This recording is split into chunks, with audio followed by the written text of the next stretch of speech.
আচ্ছা, আমার এত বয়স হলো, এত সময়, এত কাল অতিক্রান্ত হলো, জানি না জীবনের আর কতটুকু সময় বাকি আছে, এখনো ভগবানকে পাওয়ার আমার হৃদয়ে বিরহ জাগলো না, এরকম প্রশ্ন আসে তো? দিন তো চলে যাচ্ছে, সময় তো চলে যাচ্ছে, প্রতিটি ক্ষণ মুহূর্তই আমি মৃত্যুর দিকে এগিয়ে যাচ্ছি, কিন্তু কই আজও তো এটা পাওয়া হলো না, ওটা পাওয়া হলো না, জীবনে এই অপূর্ণতা থেকে গেল, এর বিরহ জাগালাম। কিন্তু জীবন যে চলে যাচ্ছে, সময় যে অতিক্রান্ত হয়ে যাচ্ছে, প্রতিটি সময় যে আমার দিকে এগিয়ে আসছে কালরূপ কবলিত করতে মৃত্যু, আমার কৃষ্ণ পাওয়া হলো না, আমার ভজন পাওয়া হলো না, আমার ভক্ত হওয়া হলো না, কই এই বিরহ তো এই বিরহটা জাগাবার জন্যই ভাগবত সাধু সঙ্গ। আমার হলো না, আমার হলো না বলেছেন ঠাকুর নরোত্তম, গোরাপদ না ভজিয়া মইনু। আমি বুঝতে পারলাম না, এই বিরহ ওদের, আমাদের জাগেনি। আমাদের বিরহ তো সাংসারিক বিরহ। রাস্তার পাশে হাত জোড় করে অবনত মস্তকে ফুপিয়ে ফুপিয়ে কাঁদছেন কুন্তি। আজ কৃষ্ণ, আজকে একান্ত হৃদয়ের যারা সুহৃদজন, সেই তাদেরকে রেখে গোবিন্দ হস্তিনাপুর পরিত্যাগ করে দ্বারকায় যাবেন। দাঁড়িয়ে আছে, প্রেমাশ্রু বর্ষণ করছে। শ্রীকৃষ্ণের রথ ওখানে গিয়ে থামলো। খুব ধ্যান দিয়ে শুনতে একটু অনুরোধ করছি, সময় চলে গেছে, আমিও বেশি সময় নেওয়ার অধিকার নেই। রথটা দারুক ছেড়ে দিয়েছেন, অশ্ব আরোহী দারুকের রথে গোবিন্দ চলেছেন, সারথি দারুক নিয়ে চলেছেন, কিন্তু রথটা এসে থামলো কোথায় জানেন? রাস্তার পাশে যেখানে কুন্তী দেবী করজোড়ে অশ্রু ফেলছেন কৃষ্ণ বিরহে, ওখানেই রথ থেমে গেল। একটা জিনিস বলি, আবেগ আসছে আমি জানি না কেন, ভগবানের জন্য যদি অপেক্ষা থাকে, ভগবানের যদি বিরহ অশ্রু হৃদয় বিগলিত হয়, আমি বলছি স্বয়ং সর্বশক্তিমান পরতত্ত্ব ভগবান হলেও সেই ভক্তের চোখের জলকে এড়িয়ে, ভক্তের বিরহকে এড়িয়ে ভগবান এক পাও দূরে যেতে পারবেন না। এ যাওয়ার সাধ্য তার নাই। ভক্তের ভক্তি যদি বাধা হয়ে দাঁড়ায়, ভগবান এক পাও যেতে পারবেন না।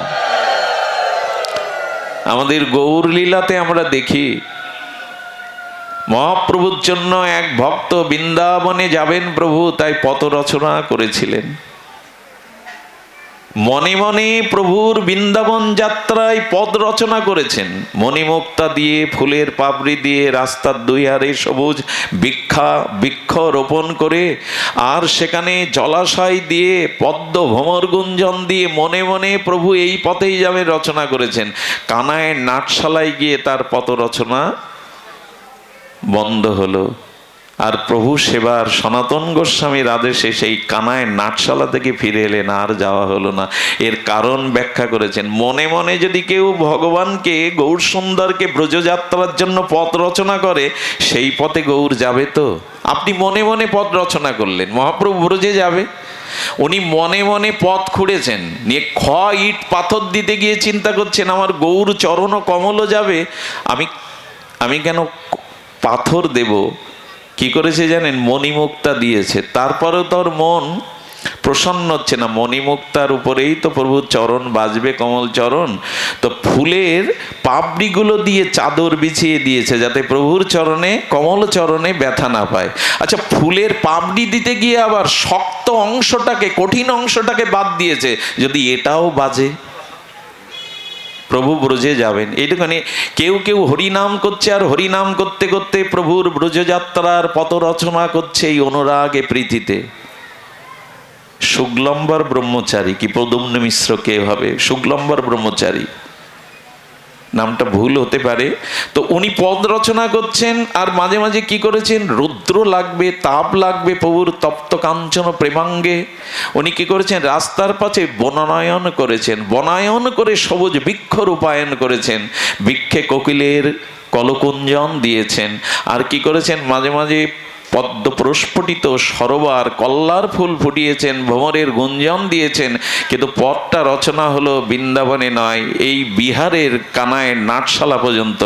আমার গৌর ওখানে গিয়ে থেমে গেলেন, কারণ ভক্তের প্রেমের পথ যে পর্যন্ত রচনা, আমার প্রেমময় ভগবান সেই পথেই যাবেন, সেই পর্যন্তই যাবেন। আচ্ছা, মনে মনে পথ রচনা হলো, গৌর ওই পথে গেলেন না জগতের কোনো ভৌগোলিক পথে গেলেন? জগতের কোনো পথেই তো যাচ্ছেন, বিহার হয়ে, নাটশালা হয়ে। কিন্তু মহাপ্রভু যখন ব্রজযাত্রায় প্রথম পদবিন্যাস করছেন, তখন মনে মনে শুক্লাম্বর ব্রহ্মচারীকে বলছেন, আমি তোমার প্রেমের পথেই আজ পা দিলাম। ওখানে যেমন মনে মনে পথ রচনা করা, এখানে মনে মনে হৃদয়ে ভগবান বললেন, তোমার পথেই আমি যাচ্ছি। এই জন্য ভক্ত যেখানে প্রেম ও ভক্তিতে দাঁড়িয়ে ভগবানের উপেক্ষা করার ক্ষমতা নেই, ভক্তের চোখের জলকে, বিরহকে এড়িয়ে সেখান থেকে চলে যাবে। কুন্তী দেবীর সামনে এসে রথ থেমে গেল। যেখানে রথ থামলো, সঙ্গে সঙ্গে গোবিন্দই নির্দেশ দিয়েছিলেন, দারুক এখানে রথ স্থাপন করো, আর যেও না। শ্রীকৃষ্ণ নিজে নেমে এসেছেন, অনবরত প্রেমাশ্রু বর্ষণ হচ্ছে। ভগবানকে দেখে কুন্তী দেবী কৃষ্ণকে জড়িয়ে ধরে শুধু হৃদয়ের আত্মীতে দরদ মাখানো কণ্ঠে একটি কথা বলল, আমাকে ছেড়ে যাচ্ছ, আমাকে ছেড়ে চলে যাচ্ছ। কোনোই এখানে খুব বেশি ভাষার প্রয়োজন নেই, আমাদের ছেড়ে চলে যাচ্ছ কৃষ্ণ। এই একটি কথায় ভগবানের যেন হৃদয়ে তীরের মতো বিঁধে গেল। নীরব কৃষ্ণ তখনই একটি স্তুতি করেছিলেন, একটি শ্লোক, কুন্তী স্তুতি ভাগবতের একটি পরম বিষয়। সেই স্তুতিটা হলো, এই নমস্য পুরুষং তৎ আদ্য ঈশ্বরং প্রকৃতে পরম অলক্ষণং সর্বভূত আত্মার অন্তর বহির অন্তরম। তিনি স্তুতিতে বলেছিলেন, কুন্তীর স্তুতি সাধারণ নয়, কাঁদছেন তিনি, হৃদয়ে তার বিরহ বেদনা, চোখে প্রেমাশ্রু বিগলিত হচ্ছে। তবু শ্লোকটি, স্তুতিটি কি করছেন শুনুন। বন্দনা করছেন, বৈষ্ণবগণ এমনি করেই স্তুতি করেন ভগবানের, প্রভু তুমি অন্তরে বাহিরে জগতে সর্বস্ব, তুমি পরম পুরুষ। এই পৃথিবীর অনু পরমাণুতে অন্তরে বাহিরে শুধু আত্মরূপ, আত্মা পরমাত্মা স্বরূপ তোমারই অস্তিত্বই বিদ্যমান। এ আমি জানি, তুমি সবখানে সব হৃদয়ে আছো। তবু কুন্তী দেবী এটি জানার পরেও তিনি সেই বিরহ আর্তিতে ক্রন্দন করছেন, আমি জানি সর্বত্র তুমি। হ্যাঁ, যেমন আমাদের ভাগবত সত্যম বৃহস্পতির শিষ্য, অন্যতম বুদ্ধি সত্যম আমাদের উদ্ধবজিকে গোবিন্দ যখন ব্রজে পাঠিয়েছিলেন, তিনি জ্ঞান বিচারে নন্দ বাবাকে সারা রাত ধরে উপদেশ দিয়েছিলেন। কৃষ্ণ পুরুষোত্তম, কৃষ্ণ স্বয়ং ভগবান, কৃষ্ণ আত্মারূপে সব জীব হৃদয়ে বিরাজ করেন। আপনি কেন শুধু কৃষ্ণ কৃষ্ণ বলে কাঁদছেন, ছেলে ছেলে বলে কাঁদছেন? কৃষ্ণ পরম পুরুষ, শ্রীকৃষ্ণ পরম পুরুষ, সর্ব হৃদয়ে তার অবস্থিতি, সর্ব হৃদয়ে তার বাস। এভাবে যখন জ্ঞান প্রজ্ঞা শাস্ত্রের বাণী দিয়ে সান্ত্বনা দিতে যাচ্ছেন, নন্দ বাবার চোখে আরো জল। এবং তিনি ভোরবেলা বলেছিলেন, উদ্ধব উদ্ধব, আমি মনে করেছিলাম কৃষ্ণের পাশে থাকতে থাকতেও তুমিও জ্ঞানী হয়েছো, কিন্তু এখন দেখছি তুমি বড় শিশু। উদ্ধব, তুমি সান্ত্বনা দিতে এসছো না বিরহকে জাগাতে এসছো? উদ্ধব, তুমি আমাকে সান্ত্বনা দিতে এসছো না আমার বিরহ জাগিয়ে দিতে এসছো? আমি জানতাম কৃষ্ণ আমার ছেলে, মাখন চুরি করে, ঝুড়ি ঝুড়ি মিথ্যা কথা বলে, মায়ের বাঁধন কাটতে পারে না, ভয় লাগলে আমার বুকের মধ্যে জড়িয়ে ধরে বলে ভয় করছে বাবা। আর সেই আমার কৃষ্ণ ছেলেকে হারানোর ব্যথায় আমি এতদিন কাঁদছিলাম, কিন্তু তুমি আমাকে যে জানালে আমার ছেলেটা ছেলে নয়, তুমি প্রতিপাদন করতে চাইছো যে কৃষ্ণ স্বয়ং ভগবান। এই কথা সান্ত্বনার হলো। কারো ছেলে হারিয়ে গেছে এজন্য বাবা কাঁদছে, কিন্তু বাবাকে যদি এই জ্ঞান জানানো হয় যে তোমার ছেলে ছেলে নাই, ছেলে স্বয়ং ভগবান, তাহলে তো তাকে আরো কাঁদা উচিত। কারণ আমি মনে করেছিলাম আমি লোহার টুকরো হারিয়েছি, আমার ছেলে হারিয়েছি, এখন বলছো আমার ছেলে ছেলে নয় স্বয়ং ভগবান। তো ভগবানকে হারিয়ে যারা হারায় তাদের থেকে হতভাগ্য এই জগতে কে আছে যারা ভগবানকে পেয়ে হারায়। এই জন্য সান্ত্বনার ভাষা তুমি জানো না, তুমি এখনো বালক, এখানে জ্ঞান টিকে না, প্রবল স্রোতের খড়কুটো ভেসে যায়। এই জন্য কুন্তী দেবী জানতেন তিনি সর্বজ্ঞ, সর্বদা তার বিরাজিত ভগবান, কিন্তু তবু সেই স্বয়ং ভগবান হয়ে পাণ্ডবদের জন্য তিনি যা করেছেন, দেখুন ভগবানের সাথে সম্বন্ধটা করুন। সম্বন্ধ যদি ভগবানের সাথে যথাযথ শ্রীগুরু পাদপদ্ম আশ্রয় নিয়ে করা যায়, তাহলে কি হয় জানেন? অর্জুনের সারথ্য স্বীকার করলেন, এটা সকলের জানা, সারথি হলেন। আর সারথি যখন হলেন তখন গোবিন্দেরই দায়িত্ব পড়ল অর্জুনের রথটাকে মোছা, মোছা, অর্জুনের রথটাকে পরিষ্কার করার দায়িত্ব কৃষ্ণে। আর জগদীশ্বর অনন্ত কুল ব্রহ্মাণ্ডের কুলমালিক যিনি, অনাদির আদি যিনি, তিনি আজ অর্জুনের রথের ঘোড়াকে জল খাওয়াচ্ছেন, কারণ এটা সারথির দায়িত্ব। ভগবান জানিয়ে দিচ্ছেন আমার সাথে সম্বন্ধ করো, আমি তোমার রথের সারথিও হতে পারি, তবে তার মতো তো হতে হবে। এই জন্য সম্বন্ধটা ভগবানের সাথে যদি আমাদের আছে, কিন্তু ভুলে গেছি, বহিরঙ্গ এই ত্রিগুণাত্মিকা মায়ায় আমরা ভুলে গেছি। শ্রী গুরুদেব পুনরায় আমাদের স্বরূপ স্মৃতি জাগিয়ে এই সম্বন্ধ যদি করতে পারেন, দাস্য সখ্য বাৎসল্য মধুর, এই সম্বন্ধের সাথে যুক্ত হতে পারেন, তবে দায়িত্ব ভগবানের। আমাদের দুঃখ কি জানেন? আমি আগেও বলেছি, যারা ক্ষৌর কর্ম করতে যান, অর্থাৎ যারা ক্ষৌর কর্ম করে, নরসুন্দর ও আমার গলায় না কি ধরে, খুর ধরে, বেলেট ধরে, কিন্তু এরকম বিশ্বাসের উপর আছে আমার গলায় ও খুর বসিয়ে, একটা ধারালো খুর গলায়, তবু বিশ্বাস আছে নরসুন্দরের মধ্যে আমার গলায় ও ছুরি বসাবে না।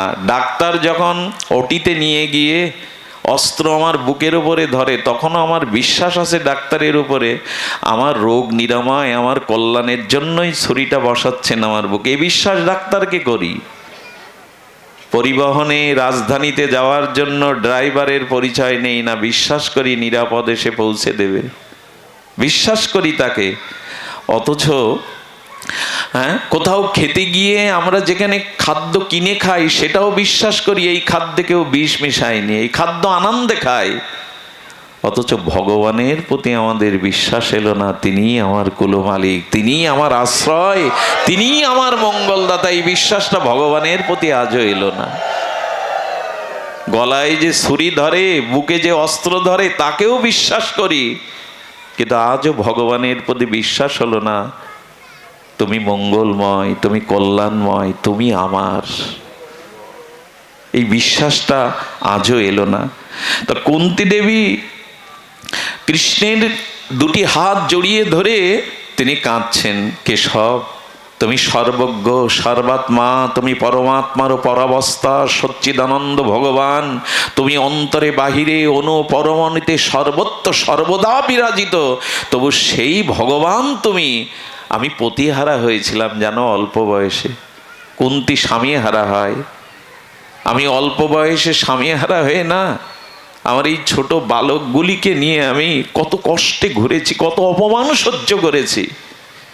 সেদিন কাউকে পাশে পাইনি, কিন্তু তোমাকে পাশে পেয়েছি কৃষ্ণ।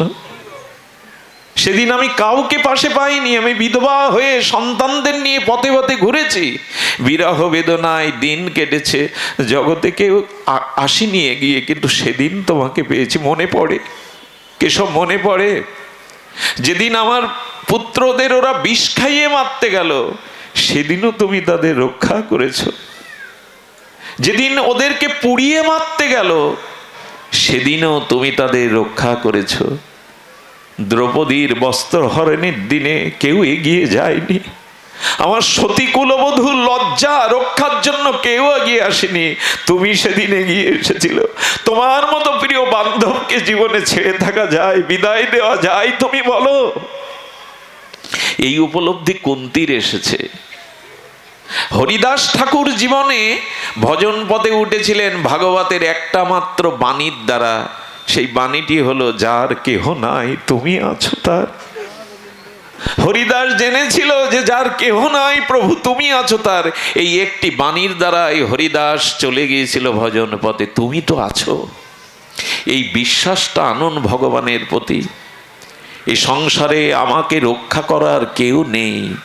সেদিন পঞ্চপাণ্ডব বুঝেছিল কেউ নেই। দ্রৌপদী বলেছিলে, জগৎ আমার কাছ থেকে শিক্ষা নাও, আমার স্বামীরা বিশ্ববিজয়ী, কিন্তু আমার লজ্জা নিবারণে তারা এগিয়ে আসেনি। ভীষ্ম পিতামহ, যার আজ্ঞায় সূর্যের গতি রোধ হয়, সেদিন সেও বিবেক শূন্য হয়ে বসেছিল, কেউ এগিয়ে আসেনি। আমিও চেষ্টা করেছিলাম আমার লজ্জা নিবারণের, পারিনি। একমাত্র গোবিন্দই আমাদের আছে, যিনি আমাদের আত্মরক্ষা করতে পারেন। তোমরাও ভরসা করো তাকে। ভরসা কোথায় আমার? ভরসা ভগবানের প্রতি করুন। কুন্তী এই জন্য অশ্রু সজল নয়নে বারবার পুরানো স্মৃতিকে মন্থন করছেন। কেউ না থাকলে তুমি ছিলে সাথে। সেই বিষম দিনে, দুঃখের দিনে, সব হারাবার দিনে তুমি আমাদের পাশে ছিলে। এই জন্য কুন্তী বারবার বারবার সেই স্মৃতিকে বুকে নিয়ে যখন ক্রন্দন করছেন, কৃষ্ণ কি বলবেন? কৃষ্ণ এই স্তুতিতে তার চোখের জলে বড় প্রসন্ন হয়েছিলেন। সুধী মণ্ডলী, এই সময় কৃষ্ণ, আচ্ছা একটা জিনিস বলি, আমরা যদি ভালো মন্ত্রতন্ত্র, ভালো শ্লোক ভাগবতের নাও জানি, তবে আপনার হৃদয়ের ভাষা দিয়ে, অনুভূতি দিয়ে ভগবানকে বন্দনা করবেন, স্তুতি করবেন। এই স্তুতির একটি মহিমা ভাগবতে প্রকাট করেছেন কয়েক গজেন্দ্র স্তুতি, কুন্তু স্তুতি, অনেক স্তুতি। স্তুতি বা বন্দনা কেন জানেন? ভগবানের যদি স্তুতি বা বন্দনা করেন, আপনার বন্ধন মুক্ত হয়ে যাবেন, বন্ধন কেটে যাবে। এই জন্য ভগবানকে মন্দিরে গিয়ে না, ঠাকুর ঘরে নিয়ে গিয়ে তাকে স্তুতি করতে হয়। এই বন্দনার দ্বারা আমাদের বন্ধন মুক্ত হয়। আমরা স্তুতি করি যেখানে যার প্রভাব আছে, আমরা স্তুতি করি যার সামনে গেলে কাজ আদায় করা যাবে, প্রভাব আছে, যার কাছে স্তুতি না করলে কাজ আদায় হবে না। কিন্তু স্বয়ং ভগবানের আমরা প্রশংসা বাক্য বলি কি? আমাদের জিহ্বাটা কৃপণ হয়ে গেছে, আমাদের বাণীগুলো কৃপণ হয়ে গেছে। আমরা জগতে অনেকের প্রশংসা করি, কে ভালো রাঁধলো, কে ভালো সাজলো, হ্যাঁ কে ভালো আমার উপকার করলো, প্রশংসা আর প্রশংসা, স্তুতির পরে স্তুতি বানিয়ে বানিয়ে রচনা করে বলি। অথচ সর্বজ্ঞ ভগবান, সর্বপ্রিয় ভগবান, তার জন্য কি স্তুতি করি আমরা? এই জন্য ভগবানের সামনে গিয়ে স্তুতি করতে হয়, ভগবানকে প্রশংসা করতে হয়। যদি কোনো পিতা দূর থেকে এই দৃশ্য দেখে, এই কথা তার কর্ণে প্রবেশ করে যে আমার সন্তানরা বসে আমার প্রশংসা করছে, বলুন এই জগতের পিতার ভালো লাগবে কিনা? সব সন্তানরা ঘরে একত্রিত বসে যদি তাদের পিতার স্তুতি করে, আমাদের পিতার মতো পিতা নাই, পিতার ভালো লাগবে কিনা? তেমন জগতে আমরা অমৃতস্ব পুত্র, সকলেই ঈশ্বরের অংশ, তার পুত্র। আমরাও যখন একত্রিত হয়ে তার প্রশংসা করি, তার গুণমহিমা কীর্তন করি, ভগবান বড় প্রসন্ন হন, ভগবান বড় আনন্দ পান। এই জন্য বন্দনা করতে হয়, তাহলে বন্ধন কেটে যায়। আমাদের জিহ্বা বড় কৃপণ, ভগবানের জন্যই কৃপণ। এই দেখুন কুন্তী স্তুতি করছে, বন্দনা করছে, বড় প্রসন্ন হলেন কৃষ্ণ। আর প্রসন্ন হয়েই তিনি বলেছিলেন, পিসি সম্বন্ধে কৃষ্ণের পিতা বসুদেবের ভোগ নিয়েই তো, কুন্তী দেবী বসুদেবের ভোগ নেই। এই জন্য বলছেন পিসিমা, ভগবান জাগতিক সম্বন্ধটা উল্লেখ করেছেন, করে বলছেন পিসিমা সারাটি জীবন কেঁদেছ, বিরহ বেদনা সহ্য করেছ, কিন্তু একটি দিনের জন্য আমার কাছে কোনোদিন কিছু চাওনি তুমি। আজ আমার বড় প্রসন্নতা আসছে, তুমি আমার কাছে একটি বর চাও, কিছু অন্তত চাও পিসিমা। ভক্ত কাকে বলে দেখুন, জীবনে কখনো ভগবানের কাছে নিজের জন্য কিছু চাননি, আজকে প্রসন্ন চিত্তে ভগবান বললেন, পিসিমা কিছু বর চেয়ে না। কুন্তী যে বর চেয়েছিল আপনাদের সকলেই জ্ঞাত আছেন। বহু ভাগবত আচার্যের শ্রীমুখে আপনারা শোনার ভাগ্য পেয়েছেন, তবু আর একবার স্মরণ করি, এ রুচিতে আমাদের অরুচি হবে না। কুন্তী দেবী হাত জোর করে বলেছিলেন, না চাইতেই তো জগৎ দিয়েছ, সবই দিয়েছ, তোমার কাছে চাইবার তো কিছু নাই।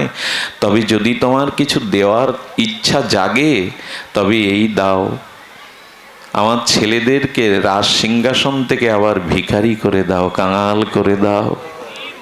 কৃষ্ণ, হে বাসুদেব, তুমি আমাকে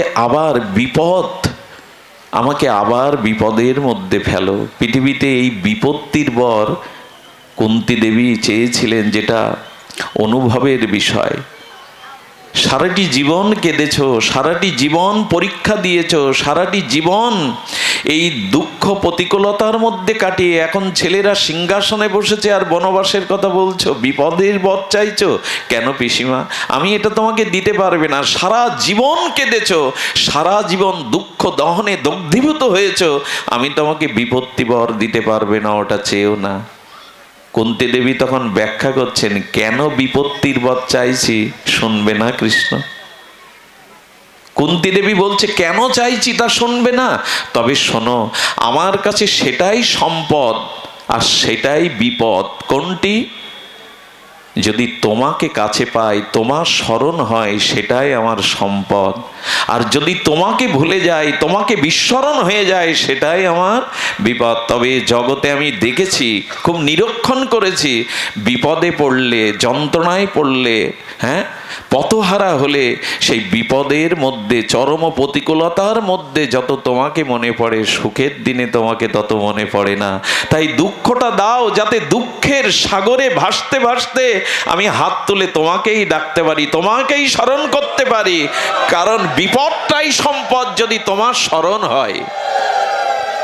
আমি দ্রুত বলে যাচ্ছি কথাগুলি, কিন্তু ভাগবত মহিমা একটু অপরোক্ষ অনুভূতি জানিয়েছেন। যে বিপদ তোমাকে স্মরণ করায় সে বিপদ নয়, সেই বিপদই হলো আমার সম্পদ। আর অর্থ, রাজ্য, সম্মান পেলে যদি তোমাকে ভুলে যায়, সেটা আমার সম্পদ নয়, সেটাই আমার বিপদ। ভগবানকে ভুলে যাওয়ার থেকে বড় বিপদ এ জগতে আর নাই।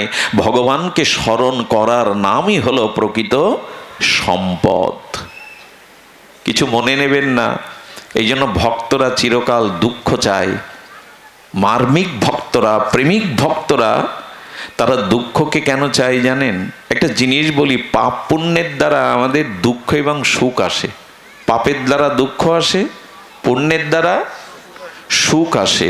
এখন এই পাপ পুণ্যকৃত সুখ দুঃখ, সুখ এলে আমাদের দুটো ক্ষতি হয়। খুব ধ্যান দিয়ে শুনবেন। আমি এই কথাটা প্রায় প্রয়োগ করি ধ্যান দিয়ে শোনার, কারণ আমাদের অলসতা আসতে পারে, গভীর রাতও হয়ে গেছে।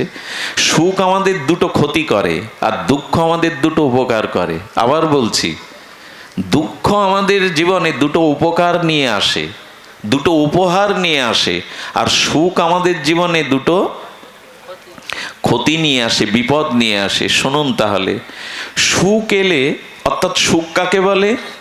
প্রার্থিত বস্তুর সাক্ষাৎকারকে সুখ বলে। আমি যা চেয়েছি জীবনে তা পেয়ে গেলাম, এরই নাম সুখ। যা চেয়েছি তা পেয়েছি। এই যে জাগতিক প্রপঞ্চময় আশা আকাঙ্ক্ষার সাক্ষাৎকার হলে, তার পূর্ণতা পেলে সুখ হয়। যখনই সুখ আসে তখন দুটো ক্ষতি হয়। এক, ভোগ বিলাসের দিকেই মন চলে যায়, বেড়ানো চেড়ানো, হাসি ঠাট্টা, খাওয়া দাওয়া, এই দিকেই মন চলে যায়। কিছু মনে নেবেন না। পৃথিবীতে এই যে মদের আড্ডা, জুয়াখানা, বা মদের কি বলে, বার, মদের বার বা জুয়াখানা, এগুলো কাদের দ্বারা তৈরি? এখানে কারা যায়? গরিবরা যায়? নির্ধনীরা যায়? ক্যাসিও আজকাল নতুন নাম হয়েছে এসব। এখানে কারা যায়? কৃষক যায়, গ্রামের খেটে খাওয়া দিনমজুরি যায়। যখনই দেখবেন জগতের সুখ প্রাচুর্য আসছে, ধন সম্পদ বিত্ত বৈভব সুস্থতা আসছে, তখন আমার ভোগের দিকে মন যাবে। যদি কারো না যায়, ভোগ সামগ্রী সমাহার জীবনে এসে জুটলে যদি ভোগের দিকে মন না যায়, তবে জানবেন গোবিন্দ আপনার বিবেক টেনে ধরে আছেন, গোবিন্দ স্বয়ং ভার নিয়েছেন, এই জন্য ওই পথে যায়নি। অথচ ধন এলে, সম্পদ এলে, প্রাচুর্য এলে, পদ প্রতিষ্ঠা এলে ভোগের দিকে তার মন যাবেই। যদি না যায়, জানবেন ভগবানের বিশেষ কৃপা আপনার উপরে। সকলের যায়, এটা জগতের নিয়ম। কান টানলে যেমন মাথা আসে, ঐশ্বর্য, ভোগ, প্রতিপত্তি, সম্মান, পদমর্যাদা এগুলি আসলেই মানুষের ভোগের দিকে মন চলে যাবেই। যার যায় না, বারবার বলছি, তার উপর ভগবানের বিশেষ কৃপা আছে, এই জন্য যায়নি। কিন্তু এ সংখ্যা খুব কম। আপনাদের মনে আছে নহুষ একবার দেবরাজ ইন্দ্রের পদে বসেছিলেন স্বর্গে। দেবরাজ ইন্দ্র স্বর্গে, রাজা যদি রাজ্যে না থাকে প্রজারা উচ্ছন্ন যায় কিনা, আইন শৃঙ্খলা ভেঙে পড়ে কিনা, ঠিক সেই মুহূর্তে দেবতারা মিলে এই প্রভাবশালী নহুষকে ইন্দ্র পদ দিয়ে দিল। দেবরাজ ইন্দ্রের পদ কি সাধারণ? সেই দেবরাজ ইন্দ্রের পদে বসলো কে? নহুষ। বসে বেশ কিছুদিন ইন্দ্র পদ উপভোগ করতে লাগলো। এরপর বারবার বাম দিকে তাকায়। মায়েরা বা স্ত্রীরা স্বামীর কোন পাশে থাকে, ডানে না বাঁয়ে? বলছে আমি ইন্দ্র হয়েছে কিন্তু ইন্দ্রাণী নেই যে। এই দেখুন, দেবতার পদ পেয়েও তার লক্ষ্য গেছে আমার পাশে তো ইন্দ্রাণী নেই, আমি তো ইন্দ্র পদে, ইন্দ্র একটা পদ, ইন্দ্রাণী নেই। কি বলবো আপনাদের, দেবরাজ ইন্দ্রের মতো এই পদে বসেও তার লক্ষ্য গেল দেবরাজ ইন্দ্র যিনি ছিলেন পূর্বে, তার স্ত্রী শচী দেবীর দিকে। শচী দেবী যেমন সতী ছিলেন তেমনি সুন্দরীও ছিলেন, ওর দিকে দৃষ্টি গেল। তার মানে কি হলো, এই দেখুন পদ পেলে সুখ পেলে বিপদ কোনটা, তখন ভোগের দিকে মন চলে গেল। বারবার বলছেন আমার পাশে ইন্দ্রাণী কই। উনি সেই ভোগ বাসনায় লেলিহান লালসায় আসক্ত হয়ে তিনি শচীকে বারবার জ্বালাতন করতে লাগলেন। আরে স্বামীর শোকে আর কতদিন কাটাবে, ইন্দ্র আর ফিরবে না, তুমি আমার পাশে ইন্দ্রাণী হয়ে বসো। শচী ছিলেন সতী। এই সতীত্বই নারীদের অন্যতম শ্রেষ্ঠ ধর্ম। আমি বেশি সময় নেব না, কিন্তু বলবো এইটুকুই, আমাদের সুধামার স্ত্রীর নাম ছিল সুশীলা। কি নাম ছিল? সুশীলা। সুশীলা শব্দের অর্থ কি? সুমানে সুন্দর, সুমানে, আর শীল মানে স্বভাব বা আচরণ। যার আচরণ সুন্দর তিনি হলেন সুশীলা। কোন নারীর আচরণ সুন্দর? যিনি পতি ছাড়া অন্য কোনো পুরুষে মনোনিবেশ করেন না।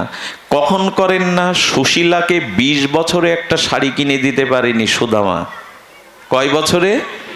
3-4 জায়গায় ছেঁড়া তালি দিয়ে ঘোমটা দিয়ে থাকতেন, সন্তানদের মুখে অন্নও প্রতিদিন দিতে পারতেন না। কিন্তু এই সুশীলা জীবনে কখনো স্বামীর দিকে আঙুল তোলেনি যে তোমার হাতে পড়ে, তোমার সঙ্গী হয়ে আমার জীবন নষ্ট হয়ে গেল। আজকের যদি আমরা এই প্রেক্ষাপটে ভাবা যাবে তো? স্বামীকে পতি পরম জ্ঞান করে খোটা দেয়নি কখন। আচ্ছা চিন্তা করতে পারেন, কৃষ্ণ দেবকীর কাছে আসবে না তো কার কাছে আসবে? বিয়ের পরে যে স্বামীর সাথে কারাগারে বাস করলো, 6টা সন্তান আসতে মেরে ফেললো স্বামীর সামনে, সেই বসুদেবকে কখনো দেবকী আঙুল তুলিনি, তুমি অপদার্থ স্বামী, তুমি তোমার সন্তানকে বাঁচাতে পারোনি, আমাকে সুখ দিতে পারোনি, আমি তোমার জন্য কারাগারে, একথা একবারও তোলেনি। আজকের এই প্রশ্ন উঠছে, অনুরোধ করব, স্বামীকে, বেদকে সাক্ষী করে যাকে পেয়েছো তাকে নিয়েই যদি জীবনটা কাটাতে পারো, তবে এই জগতে সুখ না পেলেও পরকালে তোমার জন্য সুখের সম্ভার গোবিন্দই রচনা করবেন। এই পতিব্রতা ধর্মের কারণে পরকালে ভগবান তোমার জন্য আসন তৈরি করে রাখবেন। এই জন্য সুশীলা স্বামীর কখনো কোনো অভাব, কষ্ট, প্রতিকূলতায় প্রশ্ন তোলেনি। আজও সতী নারীরা তোলে না। সুধীজন, এই জন্য কি বলবো, সুশীলা আগেকার নাম গুরুদেব আচার্যদের কাছে নামকরণ হতো। কিছু অপরাধ নেবেন না, সুশীলা মানে স্বভাবশীল মানে আচরণ। আচ্ছা, আজকাল নামের সাথে মিল নেই, জানেন? কিছু মনে করবেন না। কারণ নাম শান্তি দেবী, মা তোমাদের বলছি না, এখানে একজন তোমাদের কিন্তু বলছি না, ক্ষমা করো, শান্তি দেবী। কিন্তু তার কারণে আশেপাশের তল্লাটে কেউ ভালো থাকতে পারে না, অথচ নাম শান্তি দেবী। তার তল্লাটে ওই আশেপাশের বাড়ি ঘর কেউ তোমাদের, একদমও তোমাদের বলছি না, তোমরা এমন নও। কারণ নাম গঙ্গা দেবী। কি নাম? তার দুয়ারে এক গ্লাস জলও কেউ কোনোদিন পায়নি, অথচ গঙ্গা দেবী তার নাম। এই জন্য বর্তমান নামের সাথে আমাদের ব্যবহারের অমিল আছে। নামটা শ্রী গুরুদেবের কাছ থেকেই রাখতে হয়, আচার্যের কাছ থেকে রাখতে হয়। আজকাল তো নাম রাখা না বলাই ভালো। কোথায় কোথার থেকে জেনে জেনে সিরিয়াল বলুন, কোনো ভূমিকা বলুন, এরকম নাম রাখা ঠিক নয়। আমাদের সনাতন বৈদিক সভ্যতা হলো নামের সাথে তার ব্যবহারের মিল রাখতে হবে। সেই নাম যদি তার আচার্য কর্তৃক নামকরণ করায়, নামকরণ দশবিধ সংস্কার কি আমার প্রসঙ্গ সেদিকে নয়, আমি সেদিকে যাচ্ছি না। শুধু এইটুকু বলবো, কোথায় ছিলাম আমি? নহুষের কথায়। শচী এত শচী, উনি বললেন অনন্তকাল ধরেও আমি স্বামীর প্রতীক্ষায় থাকবো, তার স্মৃতি বুকে নিয়ে থাকবো, আপনি এভাবে আমাকে কুপ্রস্তাব দিবেন না। কে শোনে কার কথা? কাম কি আর বিবেক মানে, বুদ্ধি মানে? উতলা হয়ে গেল শচীকে পাওয়ার জন্য। শচী দেবী নিরুপায় হয়ে চোখের জলে ঋষিদের শরণাপন্ন হলেন। আমাদেরকেও জানালেন, যদি কখনো সিদ্ধান্ত সংকটে পড়ো তবে আচার্য সাধু গুরুর কাছে পরামর্শ নিও। জীবনে কখনো যদি কোনো সংকটে পড়ো, শ্রেষ্ঠজন, সাধুজন, মহৎজন, গুরুজনের কাছ থেকেই সমাধান নিয়ে। তারাই লোকের ব্যথায় ব্যথিত হতে জানে। সাধু তারাই যারা পরদুঃখে নিজের দুঃখ বোধ হয়, মাখনের মতো তাপ লাগলেই গলে যায়। পরহিতে যিনি রত তিনিই সাধু। শুধু মালাক তিলকে, বাহ্যিক পোশাকে সাধুত্ব আমাদের শাস্ত্রে বলেনি। এগুলো দরকার, কিন্তু সাধুর মূল লক্ষণ হলো পর দুঃখে যিনি বিগলিত। সাধুর আর একটা দৃষ্টান্ত দিয়েছে অপূর্ব, তুলসীদাস গোস্বামী রামচরিত মানসে। সাধু হলো কাপাস তুলো। সাধুর লক্ষণ কি? কে সাধু? কাপাস তুলো। কাপাস তুলোটা সে তো শুভ্র, তাই না? একেবারে সাদা। তেমন সাধুর হৃদয়টা হবে এরকম শুভ্র, কোনো মলিনতা সাধু হৃদয়ে থাকবে না। আর কাপাস তুলোয় রস আছে, কাপাস তুলো নিংড়ালে রস থাকবে, তেমনি সাধুর হৃদয়ে কোনো ভোগ বাসনা কামনার রস পাওয়া যাবে না। তুলো বড় হালকা, তিনি কোনো বন্ধনে আবদ্ধ না হয়ে তিনি বিচরণ করেন। আরেকটি লক্ষণ আছে, ওই কাপাস তুলো দিয়ে প্রথমে সুতো তৈরি হয়। সুতো কি করে জানেন? সূচের ছিদ্রের মধ্যে প্রবেশ করে ও ছিদ্রটা ঢেকে দেয়। সাধুর লক্ষণ কেমন জানেন?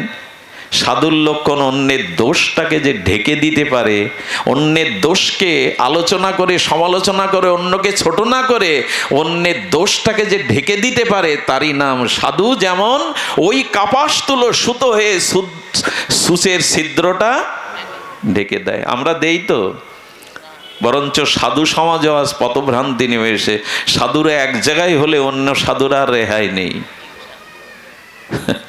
দুই সাধু গেছে এক রাজার দরবারে পাঠ করতে। তো রাজা তো বুদ্ধিমান না হলে রাজা হতে পারে না। রাজা বলতে, এদের দুজনের একটু মেপে দেখি তো। এক সাধু স্নানে গেছেন, আর এক সাধুকে বলছেন, উনি যে স্নানে গেছেন উনি আপনার থেকে বড় পণ্ডিত বুঝি, আপনি ওনার শিষ্য বুঝি। বলে, বলছেন কি? উনি তো ঘোড়া। হ্যাঁ, আরে আমার পিছনে পিছনে শেখে কিছু শাস্ত্র ব্যাখ্যা শিখছেন, উনি ঘোড়া। এবার উনি স্নানে গেলে, ইনি স্নানে গেলে, উনি যখন এসেছেন বলছেন আপনার সাথে যে এসছে সে আপনার থেকে শ্রেষ্ঠ পণ্ডিত কি? রাখুন, ও তো ভেড়া। আরে আমার পিছনে পিছনে কিছু শিখছে। এই হলো বর্তমান অবস্থা। ও যে ঠিক আছে, আপনারা পোশাক তিলক নিয়ে খাবার টেবিলে আসুন। খাবার টেবিলে রাজা করেছে কি? ঘাস আর কুটো দিয়েছে আর ভুসি। সাধুজন রেগে গিয়ে বলছেন, ঠাট্টা করছেন মহৎ ডেকে, ঘাস ভুসি কেন? এটা খাদ্য আমাদের? বলে, আপনারাই তো বলে দিলেন একজন ঘোড়া আর একজন হলো ভেড়া, তো ঘোড়া ভেড়ার খাদ্যই তো দিয়েছি আমি আপনাদের সামনে। তা আমরা যদি এইভাবে একেবারে নিন্দা সমালোচনা সাধুদের করতে থাকি, আমাদের সামনে ওই জুটবে। এই জন্য সৎ যারা, সাধু যারা, তারা অপরের ছিদ্র দেখতে যাবেন না। অপরের দোষকে ঢেকে দেওয়াই হলো সাধুর কাজ। আর এই তুলসীদাস গোস্বামীকে একজন নিন্দা করতেন সব সময়। সে মারা গেলে ভক্তরা মিষ্টি বিলাচ্ছে আনন্দে। বলে, রাগ কেন মিষ্টি বিলাচ্ছিস? বলে, আপনার যে সমালোচনা করতো সে আজ মারা গেছে, আপনাকে কত বলেছি বলুন আমরা শাসন করি, আপনি করতে দিতেন না। সঙ্গে সঙ্গে তুলসীদাসের কাঁদতে বসেছেন, ওরে মিষ্টি রেখে দে। আপনি কাঁদছেন? বলে, হ্যাঁ রে, আমার এই জামা কাপড় ময়লা হলে ধোপারা যেমন বাড়ি দিয়ে সোডা দিয়ে পাউডার দিয়ে কেচে দিত, ও প্রতিদিন সমালোচনা করে করে আমার হৃদয়টা সাবধান করে দিত, আমার মধ্যে এই দোষ নেই তো, আজ আমার পরিষ্কার করার মানুষটি চলে গেল তাই আমি কাঁদছি। আজ আমার পরিষ্কার করার, এভাবে ভাবতে পারি তো আমরা? এই হলো সাধু। আর কাপাস তুলো দিয়ে সুতো তৈরি হয়ে কি হয়? কাপড় তৈরি হয়। কাপড় কি ঢাকে? মানুষের লজ্জাকে ঢেকে দেয়। যে অপরের লজ্জাকে ঢেকে দিয়ে যাকে মর্যাদা দান করতে পারে, পিছিয়ে যাওয়া মানুষকে এগিয়ে এনে মর্যাদা দিতে পারে, ইনি সাধু। তুলসীদাস উল্লেখ করেছেন রামচরিতমানসে, কাপাস, সাধু হলো কাপাসের মতো। তো উনি সাধুর কাছে গেছেন, ঋষিমুনির কাছে গিয়ে বললেন, ঋষিবর আমার সতীত্বকে রক্ষা করুন। আমি বোঝাতে চাইছিলাম সুখ আসলে দুটো ক্ষতি হয়, সেই দুটো ক্ষতির এক ভোগের দিকে দৃষ্টি দেয়, এর থেকে বড় দৃষ্টান্ত আর নাই। যে দেবরাজ ইন্দ্রের পথ পেল, পরস্ত্রী সতীর শচীর দিকে তার দৃষ্টি গেল। শচী তখন বললেন, আমি আপনার হতে পারি, কিন্তু একটা শর্ত। এই দেখুন সাধুরা কি পরামর্শ দিল, মহতেরা পরামর্শ দিল, সপ্ত ঋষির স্কন্ধে পালকিতে চড়ে যদি আপনি আমাকে নিতে আসতে পারেন আমার ভবনে, আমি আপনার হব। বুঝতে পারছেন? সপ্ত ঋষির পালকিতে উঠে আপনাকে আসতে হবে আমাকে নিতে। সপ্ত ঋষিরা জপে ছিলেন, অত্রি, পুলস্ত, বশিষ্ঠ, ভৃগু। দাদা যেমন মুখস্থ করতে পারে, আমার তো মুখস্থ শক্তি নাই। তো এরকম সপ্ত ঋষিদের গিয়ে বলছেন, এই বুড়োর দল, এই দেখুন সুখ এলে কি হয়, পদ প্রতিষ্ঠা এলে কি হয়। ঋষিদেরকে কি বলছেন, এই বুড়োর দল, আরে বসে বসে ধ্যান করছো কি, চলো পালকি নাও, আমাকে নিয়ে শচী আনতে যেতে হবে। মানুষের জীবনে তখনই সর্বনাশ, পতন আসে যখন সে মহৎকে অবজ্ঞা করে কথা বলে। যখন কোন সাধু শ্রেষ্ঠকে কেউ অবজ্ঞা করে, জানবেন তার আয়ু, শ্রী, যশ, সৌভাগ্য, ধর্ম নষ্ট হতে বসেছে। জীবনে আর যাই করুন, ভগবত চরণে কোটি অপরাধ করুন, কিন্তু কোনো শ্রেষ্ঠ মহতের চরণে অবজ্ঞা করবেন না, মর্যাদা লঙ্ঘন করবেন না, আপনাকে বাঁচাতে ব্রহ্মাও পারবে না। কোনো মহৎকে অবজ্ঞা করবেন না। ঋষিরা ধ্যানস্থ ছিলেন, বললেন আহাম্মক, মনে মনে বললেন আহাম্মক। ঋষিদের বলছে, বুড়োর দল ওঠো। পালকিতে উঠলেন, পালকিতে উঠলেন। ঋষিরা বলল, দৌড় দেখি। সপ্ত ঋষির কাঁধে পালকিতে চড়ে যাচ্ছেন। শুনুন কি অবস্থা শুকেলে হয়। ঋষিরা তো আস্তে আস্তে চলছেন, ভেতর থেকে ওরা তর্স হইছে না, কামের উদ্বেগ, কামনার লেলিহান শিখা জ্বলছে। বলেন, ঋষির দল সর্পগতিতে চলছো কেন, দ্রুত চলো। যেই সর্বশব্দ উচ্চারণ করেছে সেই অগস্ত্য ঋষি ওর দিকে তাকেই বলছেন, মূর্খ, মূঢ়, সর্প শব্দ উচ্চারণ করলি তো যা, এই মুহূর্তে পৃথিবীতে অজগর সাপ হয়ে জন্ম নে। সঙ্গে সঙ্গে দেবরাজ ইন্দ্রের পথ থেকে নহস অজগর হয়ে জন্মালো। সুখ এলে ভোগ দিকে দৃষ্টি যায়। আর কি হয় জানেন? দ্বিতীয় ক্ষতি হয়, সুখ সম্ভার অনুকূল পরিস্থিতি থাকলে মানুষ ভগবানকে স্মরণ করতে ভুলে যায়। এই হলো সুখের দুটো ক্ষতি।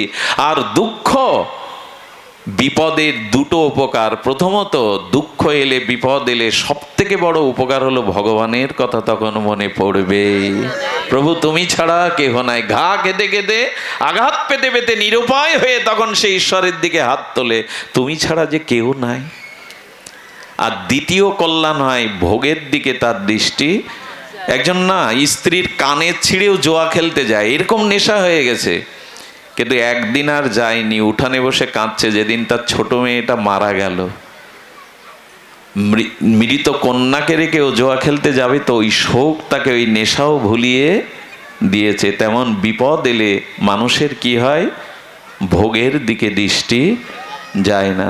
দেখবেন দুর্গা পূজা হচ্ছে, কারো পতি মারা গেছে, কি স্ত্রী মারা গেছে, বাবা মা মারা গেছে, দেখবেন উনি প্রতিমা দেখতেও সেই বছর আসতে চান না, ঘরের মধ্যে বসে তার বিরহ মন্থন করেন। ওই হই হুল্লোড়, লাইট, প্যান্ডেল এটা তার ভালো লাগে না, কারণ তার হৃদয়ে বিরহ আছে। এই জন্য নিবেদন করব, আমি সময় নেব না, পাঠটা আরও আগে শুরু করলে ভালো হতো। যেদিন হরিকথা হয় সেদিন একটু আগে ভাগে বন্দনা পর্বগুলো, এগুলো ঠিক আমরা বুঝতে চাই না। বৃন্দাবনে দেখেছি, রাধাকুণ্ডে দেখেছি, পাঠক এলো তো স্তমিত হয়ে গেল, 10 মিনিটেই সমস্ত বন্দনা। আমি অবশ্য গৌর গোপাল সম্প্রদায় যিনি ইনি কীর্তন করছেন, ওনার কাছে অনুরোধও করেছি যাতে কষ্ট না পান, কোনো বৈষ্ণব অপরাধ দাদা আমার কারণে আপনি একটু সংক্ষিপ্ত করুন। উনিও ছাড় রেখেছেন, তবু উনি যাওয়ার বেলা একটা কথা বলে গেলেন যে পেটের ক্ষুধা আর মনের ক্ষুধা এক নয়, পেটের খিদা মরলেও ওনার সময় দেওয়া উচিত ছিল, ওনারা এসছেন কীর্তনিয়া হয়ে। এই জন্য যেদিন অধিবাস কমিটির কাছে বারবার আমরা এটা নিবেদন করি, যেদিন অধিবাস সময় মতো করুন। সময় মতো করলে, আজ দূর দূরান্ত থেকে অনেক মায়েরা আসছে, তারা ফিরে যাবে। আমি জানি এখান থেকে 50 কিলোমিটার দূরের অনেক মহিলা আসছে এখানে পাঠ শুনতে, তারা ফিরে যাবে এই রাত্রে। এই জন্য হরিকথা, ভাগবত কথা যেদিন হবে সেদিন সময়ের দিকে দৃষ্টি দেওয়ার বিশেষ বিনীত অনুরোধ করছি। সুধীজন, আমার আলোচনাকে আমি দীর্ঘায়িত না করে এইটুকু বলবো, এই জন্য প্রতিকূল অবস্থা কুন্তী বর চেয়ে নিলেন। কুন্তীকে বলেছিলেন আমি এ বর তোমায় দিতে পারবো না, দেন উনি কৃষ্ণ। দ্বিতীয় বর নিতে বললেন, আরেক কিছু চাও। এই বরটা বলেই আমি বিশ্রাম রাখছি, কথাটি বড় মার্মিক কথা। কুন্তী দেবী বললেন, তবে দাও, তবে দাও কৃষ্ণ, এই বর দাও। সেই বর হলো, এই সংসারে, প্রপঞ্চ সংসারে, এই মায়ার সংসারে স্ত্রী পুত্র আমার বলে যারা আছে, তাদের প্রতি যেন আমি মমতা শূন্য হতে পারি, তাদের প্রতি যেন আমার মমতা না থাকে, মমতা যেন তোমার চরণেই থাকে। কত বড় চাওয়া প্রভু, এই সংসারে অন্য কারো প্রতি আমার আসক্তি, মমতার বন্ধন যেন কেটে যায়। যদি কোনো মমতা থাকে তবে তোমার চরণেই যেন সেই মমতা সমর্পিত হয়। আরে মমতা আজকে যদি আমরা নাও কাটাই, কাটবে তো একদিন। মমতা কোথায় থাকবে? যেদিন মারা যাব সেদিন আর মমতা কোথায় থাকবে? মমতার বন্ধন তো একদিন ছিন্ন হবে, এই মমতা চিরদিনের থাকবে না। শ্মশানে যদি আমাকে এখন শয়ন করান, তা আমার মাথায় বালিশ নেই, পালঙ্ক নেই, প্রশ্ন করবেন তো বিল্বমঙ্গল, আমার বিবেকের কাছে তোমাকে খাট দেয়নি কেন, মাথায় বালিশ দেয়নি কেন? বলে শবনং শয়নং শ্মশানম, যেখানে সবকে মাটিতে শোয়ানো হয় তার নাম এখানে তোমাকে। আচ্ছা, তোমার যে টিভি, ফ্রিজ, তোমার যে আলমারি, তোমার যে যা কিছু আসবাবপত্র দেয়নি, ওগুলো দেয়নি, একটা মাটির কলসি দিয়েছে, তাও ওরা ভেঙে থুয়ে চলে যাবে। আচ্ছা, তোমার হাতে 4-5টা আংটি ছিল সোনার হীরার, ওগুলো বলো ওগুলো ওরা খুলে রেখে দিয়েছে, ওগুলো আমার সাথে দিয়েছে। ওই পচা বালিশ, ছেঁড়া কাঁথা, দুর্গন্ধ কাপড়গুলো, ওগুলো তার ব্যবহার করবে না, কিন্তু আংটি খুলে রেখে দিয়েছে। আচ্ছা, তোমাকে ওরা কিছু খেতে দেবে না, এখন তুমি শুয়ে রয়েছো, সংসারে উপার্জন করে কত খেতে দেবে না? বলে খেতে দেবে না, তবে মুখে এখন একটা জিনিস দেবে, প্রিয়জনের আগুন তুলে দেবে। এই দেখুন বাস্তবতা। এখনই যদি আপনি আমি মারা যাই, শ্মশানে এই প্রশ্নের সম্মুখীন আপনাকে হতে হবে, এই পরিস্থিতি আপনার সম্মুখে এখনই আসবে। এখন যদি আমি মারা যাই, দেহ রক্ষা করি, মুখে আগুন দেবে। আচ্ছা, তারপরে বলছেন, দেখো তোমার শয্যা বলো আগুনের সাথে, আমার যে সহধর্মিণী ছিল, শয্যা সঙ্গিনী ছিল, সে আজ আমার শয্যায় আসবে না, কিন্তু আগুনের সাথে আজ আমার শয্যা সঙ্গিনী হতে হবে। আচ্ছা, নাতি নাতনিদের মুখ না দেখলে তুমি থাকতে পারতে না, আত্মীয়র বাড়িতে গিয়ে চলে আসতে ছুটে, তারা কোথায়? বলে আমার বুকে তারা আসতে চাইছিল, কিন্তু আজ আমার বুকে, মৃত বুকে, লাশের বুকে ওদের আর আসতে দেবে না। আচ্ছা, তো ওদের তোমার কাছে তোমার যে অর্থগুলো, ব্যাংক ব্যালেন্সগুলো, ওগুলো অন্যের নামে করে নেবে, জমি জমাগুলো তফসিল অফিসে গিয়ে নাম পরিবর্তন করিয়ে নেবে। আমার প্রশ্ন হলো, আগুনে মাথা ফাটে না, মাথার মধ্যে একটা বায়ু আছে, সেই বায়ুর নাম ধনঞ্জয় বায়ু, ওটা ফাটতে চায় না।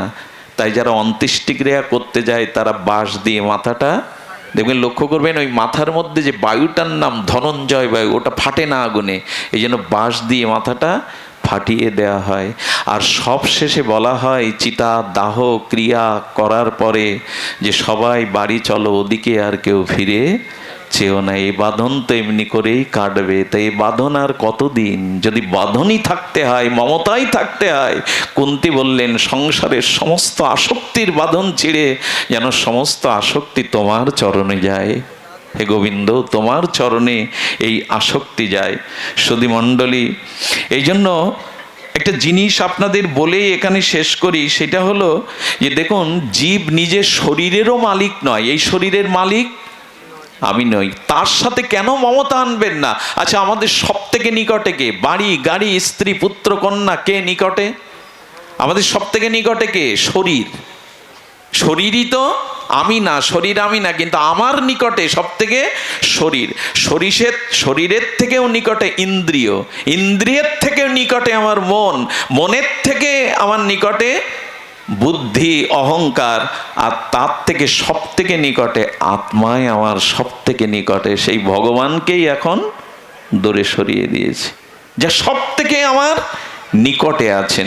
এই জন্য কবিগুরুর ভাষায় বলতে হয়, আমার হিয়ার মাঝে লুকিয়েছিলে, আমি দেখতে তোমায় পাইনি। আমি বাহির পানে চোখ মেলেছি, হৃদয় পানে তুমিই তো আমার নিকটে আছে, অথচ এই জগতের কি বহিরঙ্গা মায়া, আমি তোমাকেই ভুলে আছি। তাই কুন্তীর এই স্তুতি হলো, সম্বন্ধটা আমাদের নিকটতম প্রিয়তম ভগবানের সাথেই রাখতে হবে। সুধীবৃন্দ, এই জন্য দেখুন, গৃহ ত্যাগ করতে হবে না আপনাকে। কুন্তী গৃহ ত্যাগ করেনি, গৃহত্যাগেরও প্রশ্ন নেই। গৃহে থেকেও যদি গৌর ভজন হয়, গোবিন্দ ভজন হয়, ভগবত স্মরণ হয়, গৃহটাকেই যদি মন্দির করা যায়। আজ আমি এই পাটকেলেশ্বরী তীর্থে এসে দেখছি কত বড় বড় মন্দির করুন। এটা কৃষ্টি সনাতন আদর্শকে জাগরুক রাখবে। গীতা ভবন হয়েছে, এত সুন্দর গীতা ভবন মনে হয় দক্ষিণ খুলনায় নাই। আমি প্রথমে বিদ্যালয় মনে করেছিলাম। ধন্য পাটকেল ঘাটাবাসী যে আপনাদের এত সুন্দর একটি স্বপ্ন সার্থক করেছেন।